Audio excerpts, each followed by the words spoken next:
অচলাবস্থা কাটিয়ে টানা 18 দিন পর স্বাভাবিক হয়েছে জাতীয় চক্ষু বিজ্ঞান ইনস্টিটিউট ও হাসপাতালের সেবা।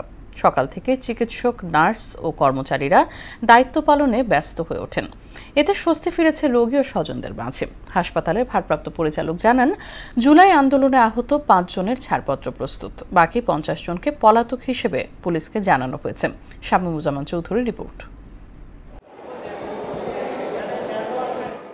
জুলাই গণঅভ্যুত্থানে আহতদের সঙ্গে সংঘর্ষের জেরে বন্ধ থাকার 18 দিন পর স্বাভাবিক হয়েছে রাজধানীর জাতীয় চক্ষু বিজ্ঞান ইনস্টিটিউট ও হাসপাতালের কার্যক্রম। শনিবার সকাল থেকেই দায়িত্বে ফেরেন চিকিৎসক, নার্স ও স্টাফরা।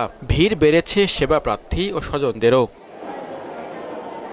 দীর্ঘদিন বন্ধ থাকার কারণে সেবা না পাওয়ার কষ্টের কথা জানান রোগী ও স্বজনরা। না, এর আগে একবার আসছিলাম, এসে বদ্ধ পাইছে, তখন দেখাইতে পারিনি।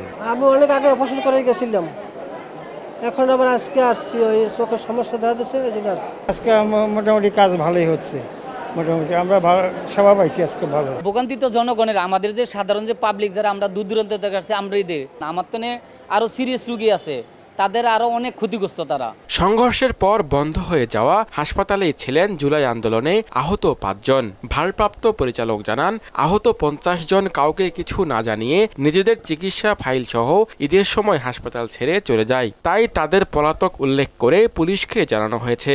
হাসপাতালটা পুরোপুরি চালু করেছি। আজকে আমাদের ভর্তি পেশেন্টের সংখ্যা হচ্ছে 53 জন। বিনা অনুমতিতে তো যেতে পারবেই না, তারপরে তারা তো গেছেই বিনা অনুমতিতে, এবং সঙ্গে 50টা ফাইল তারা নিয়ে চলে গেছে। ওই 50 জনকে আমরা অ্যাবসকন্ডেড দেখাইছি, এটাই আমরা পারি, এটা পুলিশকে জানানো আছে।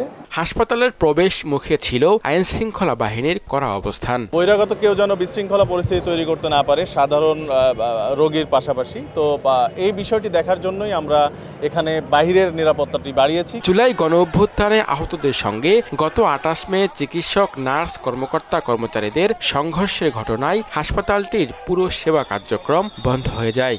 4 জুন থেকে জরুরি বিভাগে সীমিত পরিসরে সেবা চালু হয়, আর বহির্বিভাগ চালু হয় গত বৃহস্পতিবার। শামীমুজ্জামান চৌধুরী, মোহনা সংবাদ, ঢাকা।